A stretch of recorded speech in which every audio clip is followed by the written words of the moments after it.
पुष्पा, एक cup coffee करून दे ना. मी टेरेसवर आहे, तिथेच घेऊन ये. आणि तू पण ये तिथं, गप्पा करू आपण थोडा वेळ. काय काम, काय करतेस सदा? पुष्पा कपड्यांच्या घड्या करून कपाटात ठेवत होती. तेवढ्यात तिला विकासने आवाज दिला.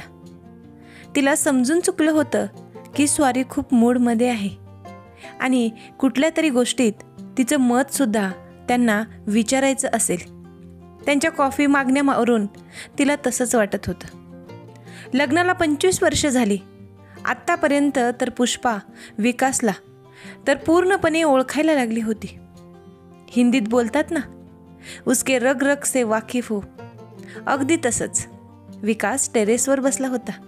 पुष्पा कॉफी घेऊन गेली त्यांच्याजवळ, तर ते काहीतरी वाचण्यात मशगूल होते.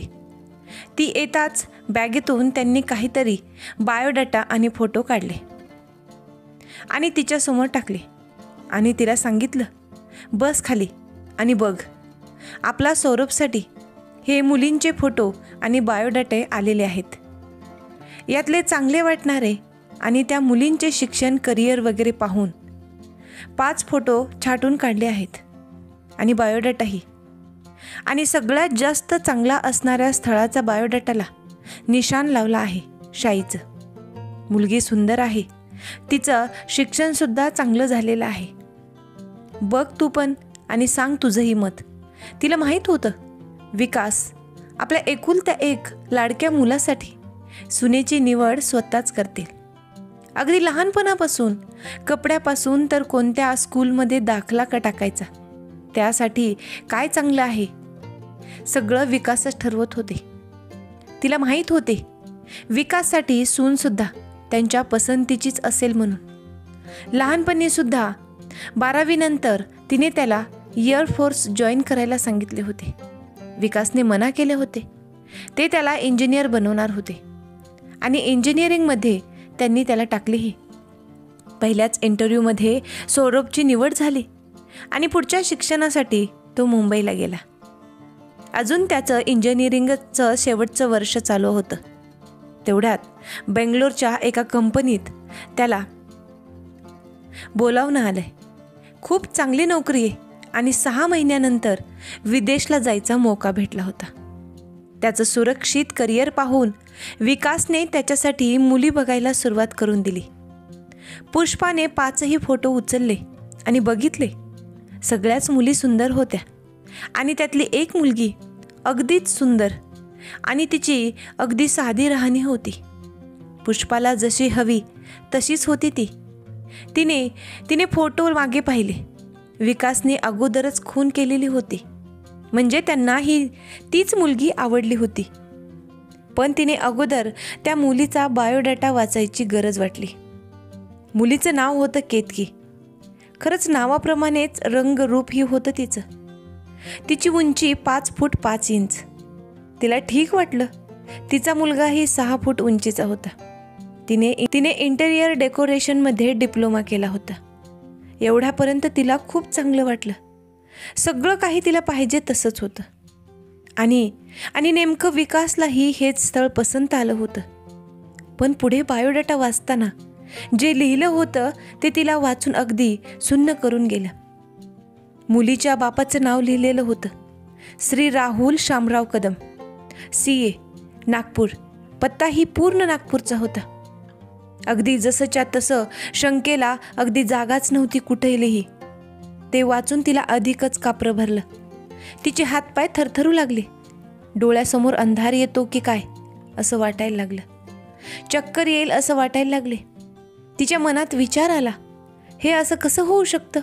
नाही, मी स्वप्नात तर नाही ना? ती अगदी जवळजवळ ओरडलीच. नाही, हा बायोडाटा एकदम बेकार आहे. या मुलीशी माझ्या सौरभचं लग्न नाही होणार. अरे का? विकास पण ओरडून बोलला. त्याला तिच्या अशा विचित्र वागणुकीचे अगदी आश्चर्य वाटलं. अगं काय झालं? काय खराबी आहे त्या बायोडाटामध्ये? काय झालं तुला? अशी विक्षिप्त का वागते आहेस? तिने स्वतःला थोडं सांभाळलं आणि सांगू लागली, अरे तो बायोडाटा खराबच समज ना. आपला सौरभ इंजिनियर आणि ती इंटेरियर डेकोरेशनवाली. ह्याच्या मुलीसोबत लग्न करून काय करणार तो? तिच्याकडे आश्चर्याने पाहू लागला. अगं, डोकं फिरलं आहे का तुझं? तिचं मेरिट बघ, गोल्ड मेडलिस्ट आहे पोरगी. दोघे नवरा बायको जॉबला असतील तर घर चांगलं चालवू शकतील. दोघेही हुशार असल्यामुळे परिवार छान चालवतील, पुष्पा म्हणाली. पण तिचे बाबा मामूली क्लर्क आहेत. तो तिच्याकडे अगदी अचंब्याने पाहू लागला. अगं, तुला काय झालंय? अगदी लहान मुलासारखं काय वागतेस तू? तुला तिच्या बापाशी काय घेणं देणं आहे? आपल्याला मुलगी पाहायची आहे फक्त, ते सांगू लागले. अगं, असं विनाकारण वादावादी करून आपल्याला काय मिळणार आहे? असं नाही की ही मुलगी आपली शेवटची पसंती आहे, पण तुझ्या एकाही गोष्टीत दम नाही. मुलगी नाकारण्याचे काहीच सबब नाही, तर ती मुलगी तुझी जशी दुश्मनासारखी आहे असं बोलते आहेस तू. हो, सौरभला जर नाही आवडली तर ती गोष्ट वेगळी आहे.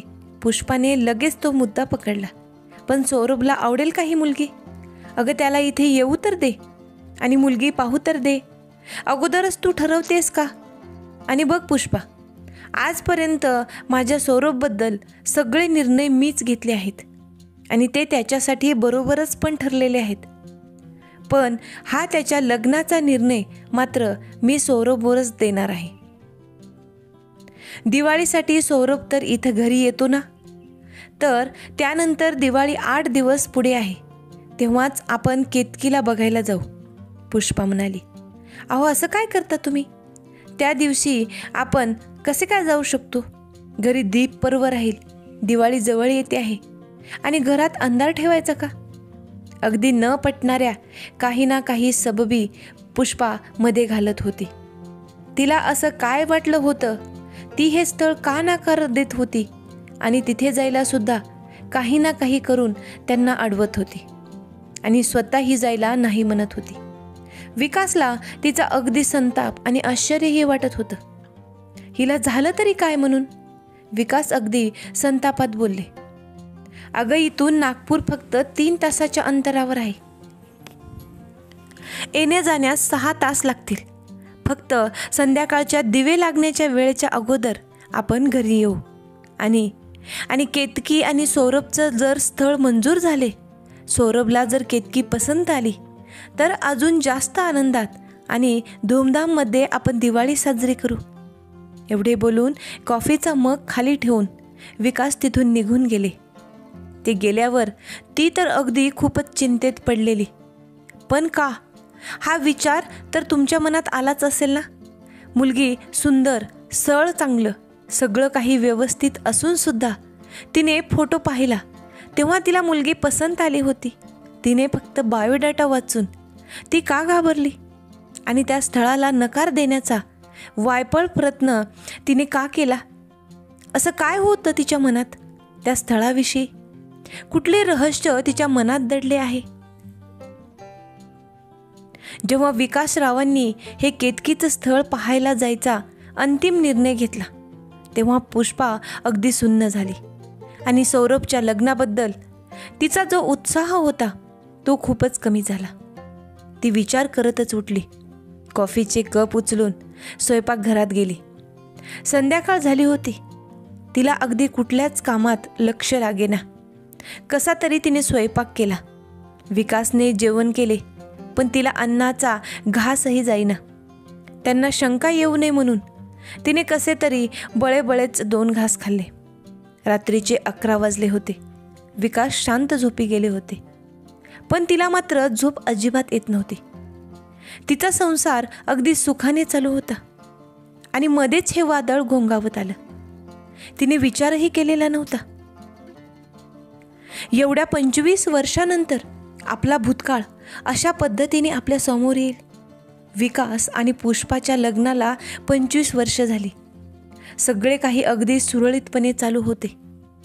पण ती विसरलेला तिचा तो वाईट भूतकाळ अचानक केतकीच्या बायोडाटाच्या रूपाने तिच्या समोर आला होता. मनुष्य कितीही भूतकाळापासून दूर पळण्याचा प्रयत्न केला तरी काही ना काही निमित्ताने तो समोर येतोच. तो विसरू म्हणता विसरताच येत नाही. असंच काहीसं पुष्पाचं झालं होतं. रात्रीचे 11 वाजेच्या प्रहरी ती डोळे उघडून छताकडे पाहत बसली होती. त्या रात्रीच्या शांततेत एकांतपणा. तिचा 25 वर्षापूर्वीचा भूतकाळ तिला आठवू लागला. 25 वर्ष ती मागे गेली. त्यावेळेस तिचं वय जेमतेम 20 वर्षाचं होतं, जेव्हा राहुल आणि तिची भेट झाली. ती नागपूरला तिच्या मावशीकडे शिकायला आली होती. त्यांचं घर ती कॉलेजला जायची त्याच रस्त्याने होतं. तो नेहमी खिडकीत अभ्यासाला बसलेला असे आणि पुष्पा जेव्हा त्या रस्त्याने जायची तेव्हा तो तिच्याकडे एकटक लावून पाहायचा. त्याचा चेहरा वगैरे दिसायला साधारणच होता, पण त्याच्या डोळ्यात वेगळंच एक प्रकारचे आकर्षण होते. त्याचं तिच्याकडे पाहणं तिला हळूहळू आवडू लागलं. त्याच्या डोळ्यांचे आकर्षण तिला त्याच्याकडे ओढत होते. ते दोघेही एकमेकांशी काहीच न बोलता फक्त एकमेकाला डोळ्यांच्या भाषेत बोलूच जाणं, असंच रोजचं चाललेलं. तो तिच्याकडे टक लावून पाहायचा. ती त्याचं तिच्याकडे पाहणे ओळखून अगदी रोमांचित व्हायची. तिला त्याचं नावही माहीत नव्हते. एकदा कॉलेजमध्ये तो स्टेजवर काहीतरी कार्यक्रमाच्या आयोजनाबद्दल बोलताना दिसला. तेव्हा समजले की त्याचे नाव राहुल असे आहे आणि त्या कॉलेजमधला तो सिनियर विद्यार्थी होता आणि आजकाल तो CAचा अभ्यास करत होता. त्याने भाषण खूप छान दिलं होतं. त्याचं वक्तव्य छान होतं आणि आवाजसुद्धा मस्तच होता. तेव्हा तर ती त्याला पाहून जास्तच मोहित झाली. सभा संपल्यावर तो तिच्या जवळ आला आणि तिला विचारलं, तुला कसं वाटलं माझं वक्तव्य? त्याला असं अचानक तिच्याशी बोलताना पाहून तिच्या अंगात अगदी गोड शिरशिरी आली आणि ती अगदी हरवून गेली. तिने खाली मान घालूनच सांगितले, अगदी खूपच छान. तो अगदी स्मित हास्य करत हळूच बोलला, अगदी तुझ्यासारखंच. ती तर अजूनच हवेतच उडायला लागली. तिला वाटले, मी स्वप्नात तर आहे की काय. एक दिवस पिरियड ऑफ होता. ती लायब्ररीमध्ये बसून नोट्स तयार करत होती. तिथे राहुल ही पुस्तकं घेण्यासाठी आला. तिला विचारले, चल बाहेर जाऊन चहा घेऊ.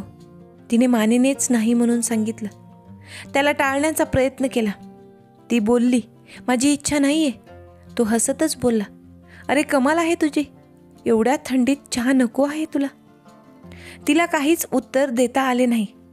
तो तिथेच खुर्ची टाकून बसला आणि तिचं नोटबुक ओढून पेज पलटवीत पाहू लागला आणि बोलला, अक्षर एवढं बरोबर नाही तुझं, शुद्ध लिहिण्याचा प्रयत्न कर. तरीही तिला त्याच्याबद्दल काहीच वाईट वाटले नाही. त्याने तिच्या नोटबुकवर सही केली. अक्षर त्याचं मोत्यासारखं सुंदर होतं. असं करता करता तिने त्याला लांब ठेवण्याचा खूप प्रयत्न करूनही ती त्याच्याकडे आकर्षित झाली होती. त्यांच्या भेटीगाठी आता सुरू झाल्या. पुष्पा राहुलच्या प्रेमात पूर्ण आहारी गेली होती. तिचं BAचं शेवटचं वर्ष सुरू होतं. दिवाळीची सुट्टी होती, तरीही ती तिच्या घरी गेली नाही. तिने मावशीला चक्क खोटं बोलून सांगितलं की माझ्या वेगळ्या परीक्षाही सुरू आहेत, म्हणून मला कॉलेजला अधूनमधून जावे लागेल, म्हणून मी घरी जात नाही. एक दिवस दुपारच्या वेळेस राहुलच्या घरचे नातेवाईकांकडे गेले होते. राहुल अभ्यासाच्या निमित्ताने एकटाच घरी होता. ही संधी साधून पुष्पाला वाटले, आपण राहुलच्या घरी जाऊन त्याला दिवाळीच्या शुभेच्छा देऊ, पण त्याला आपल्या लग्नासंबंधी पण विचारू आणि आपल्या नात्याचा आता पुढे काय करायचं आहे, लग्न केव्हा करायचं, आई वडिलांना काय सांगायचं, त्याबद्दल सगळी चर्चा करू. असे म्हणून ती दुपारच्या वेळी त्याच्या घरी गेली. राहुलने चहा बनवला. ती त्याच्याशी बोलत होती, घर परिवाराबद्दल, अभ्यासाबद्दल आणि अशीच इकडची तिकडची गोष्टी करता करता राहुल अगदी तिच्या नजदीक केव्हा बसला हे तिला समजलंही नाही. तिला राहुल आवडत तर होताच, पण ती राहुलशी रोमॅन्टिक कधीच काही बोलू शकत नव्हती. माझं तुझ्यावर प्रेम आहे एवढं बोलायला सुद्धा तिला कधी धीर होत नव्हता. तिने त्याला हळूच विचारलं, राहुल आता पुढे काय करायचं आपल्या नात्याचं, तू काय विचार केला आहेस? त्याने तिला अगदी प्रेमाने समजवलं. पुष्पा, माझं तुझ्यावर खूप प्रेम आहे आणि लग्नही मी तुझ्याशीच करेन, असे म्हणून तो अगदी अधीर नजरेने तिच्याकडे पाहू लागला. ती म्हणाली, तर आता आपल्याला आपल्या घरच्यांना सांगून टाकायला हवं ना? राहुल बोलला, अरे पुष्पा, आत्ताच नाही, अजून 1-2 वर्ष थांब. आपण एकतर झालेलोच आहोत ना. मला नोकरी लागली की आपण ही लग्न लवकरच करू. आणि असे म्हणून त्याने तिला मिठी मारली. अरे राहुल, हे काय करतोयस? सोड ना मला, असं म्हणून ती त्याच्यापासून सुटू लागली. पण त्याने तिला त्याच्या बाहुपाशात अगदी घट्ट पकडून धरले आणि अगदी अधीर नजरेने तिच्या डोळ्यात पाहू लागला. त्याला काय पाहिजे हे होतं हे पुष्पाला समजून चुकलं होतं. लग्न अगोदरच राहुल तिच्यासोबत सगळं काही करून घेणार होता. तो तिला अधिकच घट्ट पकडू लागला. तिला त्याचा इरादा समजला. त्याच्याबद्दल तिच्या मनात खूप घृणा तयार झाली. तिला खूप संताप आला त्याचा. तिने अगदी सगळी शक्ती एकवटून त्याला जोरात हाताने ढकलून दिले आणि त्याच्याकडे अगदी रागाने बघत त्याला बोलली, जी व्यक्ती आपल्या प्रेयसीला लग्नापर्यंत सुरक्षित ठेवू शकत नाही, त्याचं प्रेमही फक्त तिच्या शरीरावरच असतं, तिच्यावर नाही. आणि रागाने ती थू असं म्हणून तिथून निघून गेली. तिने तिच्या अभ्यासाला पुन्हा सुरुवात केली. सगळं विसरून मन लावून अभ्यास करू लागली आणि त्याला तिथेच विसरली. तिने चांगला अभ्यास केला व BAचे पेपर देऊन ती तिच्या घरी निघून गेली आणि एक वाईट स्वप्न म्हणून त्याच्या प्रेमाला तिने तिलांजली दिली. ती तिच्या गावाला आली. परीक्षा संपल्या होत्या. तिच्याकडे आता भरपूर रिकामा वेळ होता आणि या रिकामा वेळेतच डोक्यात असे असंख्य प्रश्न निर्माण व्हायचे तिच्या. अगदी राहून राहून त्या प्रसंगाची आठवण यायची तिला. मनात विचार यायचे, असेही लोक असतात या जगात. आणि मी डोळे लावून विश्वास ठेवला होता त्याच्यावर. नाजूक कळी त्याच्या प्रेमान अगदी फुलली होती. नवतारुण्याला नुकताच बहर आलेला होता. जीवन सुखद वाटायला लागलं होतं तिला. पण त्याच्या अशा वागण्याने तिला समजून चुकले की प्रेम बिम काही खरं नसतं. त्यांना फक्त आपलं शरीर हवं असतं. या विचाराने ती नाजूक कळी फुलण्या अगोदरच कोमेजून गेली होती. मन गुंतायला वेळ लागत नाही, तुटायलाही वेळ लागत नाही. वेळ लागतो तो गुंतलेल्या मनाला आवरायला आणि तुटलेल्या मनाला सावरायला. असंच काहीसं तिचं झालं होतं. तिच्या प्रेमावरचा विश्वास आता उडाला होता. एक प्रकारे तिच्या डोक्यात मुलांविषयी अगदी चीड आणि भय निर्माण झालं होतं. ती व्यवस्थित बोलतही नसे. घरातही अगदी घाबरून घाबरून राहत होती. तिच्या वडिलांनी तिची मानसिक परिस्थिती ओळखली. तिचा स्वभाव बदललेला आहे हे त्यांनी ओळखले. तिला आई नव्हती. त्यांनी तिच्याबद्दल आपल्या बहिणीला सांगितले. त्यांची बहीण खेडेगावात राहत होती. तिने आपल्या भावाला सांगितले, इथे माझ्याजवळ तिला पाठवून दे. इथं ती भावंडांसोबत राहील, शेतात मळ्यात फिरायला जाईल. तिला थोडं मोकळं वाटेल, मन रमेल तिचं. बहिणीच्या सांगण्याप्रमाणे त्यांनी पुष्पाला आत्याच्या घरी पोहोचवले. पुष्पाची आई गेल्यानंतर लहानपणी तिच्या आत्यानेच तिला आईसारखा जीव लावला होता. म्हणून ती ही आत्याला भेटण्यासाठी आतुर होती. ती आत्याकडे गेली. आत्याचे घर खूप मोठं होतं. 2 मजली घर होतं त्यांचं. वरच्या मजल्यावर आत्याची सून आणि मुलगा राहायचे. 4-5 एकर शेती होती. आत्याचे मिस्टर व त्यांचा मुलगा तुषार हे शेती बघायचे. उगाच सून आणि सासूचे भांडण होऊ नये म्हणून आत्ताच्या मुलींचा स्वभाव ओळखून अगोदरच त्यांचं वेगळं बिराड थाटलं होतं. आणि खालच्या मजल्यात आत्या आणि तिचे मिस्टर आणि त्यांची मुलगी शालू राहत होते. घरात गेल्याबरोबर आत्यांचा मुलगा आणि सून होते आणि तिच्याच बरोबरची शालू नावाची आत्याची मुलगीसुद्धा होती. आत्याच्या घरी गेल्याबरोबर आत्याच्या मुलांनी सुनेने तिचे हसून स्वागत केले. आत्याचा मुलगा म्हणाला, अहो पुष्पाताई, तुम्हाला आमचं गाव आवडेल ना? तुम्ही शिकलेल्या मॅडम, शहरात राहणाऱ्या, खेडेगावातली हवा तुम्हाला बाधणार नाही ना? ती हसतच म्हणाली, अरे दादा, मी काय इथे पहिल्याच वेळेस आलेले नाहीये, हे तुलाही माहीत आहे. आणि तू मला मॅडम हे काय बोलतोयस? जर असंच बोलायचं असेल ना तर मी परत जाते, ती लटक्या रागाने म्हणाली. आत्या म्हणाली, काय रे, येताच तिची मस्करी सुरू केलीस का काय? बघ ना तू, असं म्हणून तिने लाडाने आत्याला मिठी मारली. तिच्या आत्याचा मुलगा तुषार म्हणाला, नाही ग पुष्पे, तुला चिडवायला खूप मजा येते. लहानपणी अशी चिडायचीस ना, अगदी नाकाचा शेंडा लाल होऊन जायचा, मग गाल फुगून बसायचीस. आत्याची लाडूबाई, तिने आत्याच्या खांद्यावर प्रेमाने डोकं ठेवलं आणि म्हणाली, आहेच मी शालू. लगेच शालू ही आत्याच्या दुसऱ्या बाजूने आली आणि म्हणाली, आई मी पण, तू कारलेबाई. अरे तुषारने म्हणताच सगळे हसू लागले. पुष्पा ही अगदी खळखळून हसू लागली. खूप दिवसांनी ती मनमोकळे हसत होती. शालू म्हणाली, आई बघ ना हा दादा. पुष्पा म्हणाली, ए वहिनी, तुझ्या नवऱ्याला सांग बरं, उगाच आमच्या दोन्ही बहिणींना चिडवत असतो. वहिनी म्हणाली, चला पुष्पाताई, त्यांच्याकडे लक्ष देऊ नका. प्रवासातनं आला आहात तुम्ही, थकून गेला असाल. मी आले टाकून गरमागरम चहा बनवते तुमच्यासाठी, प्रवासाचा थकवा जाईल. असे म्हणून वहिनी चहा करण्यासाठी किचनमध्ये निघून गेल्या आणि पुष्पा हातपाय धुण्यासाठी बाथरूमकडे गेली. गावी येऊन 4-5 दिवस झाले होते. आता दुपारची वेळ होती. ती सोफ्यावर बसून पुस्तक वाचत होती. सगळ्यांमध्ये हसत खेळत तिचा वेळ तर निघून जात होता, पण मध्येच तिला त्या वाईट प्रसंगाची आठवण येऊन मन धास्तावून जाई. तिच्या मनात येई, जीवन हे असंच असतं का? हसण्याची इच्छा नसली तरी हसावे लागते. कसे आहे विचारले तर मजेत म्हणावे लागते. जीवन एक रंगमंच आहे, इथे प्रत्येकालाच नाटक करावे लागते. संध्याकाळची वेळ होती. वरच्या मजल्यावर पुष्पा वहिनीशी गप्पा मारत होती. वहिनी शेतातल्या भुईमुगाच्या ओल्या शेंगा भाजत होती आणि पुष्पा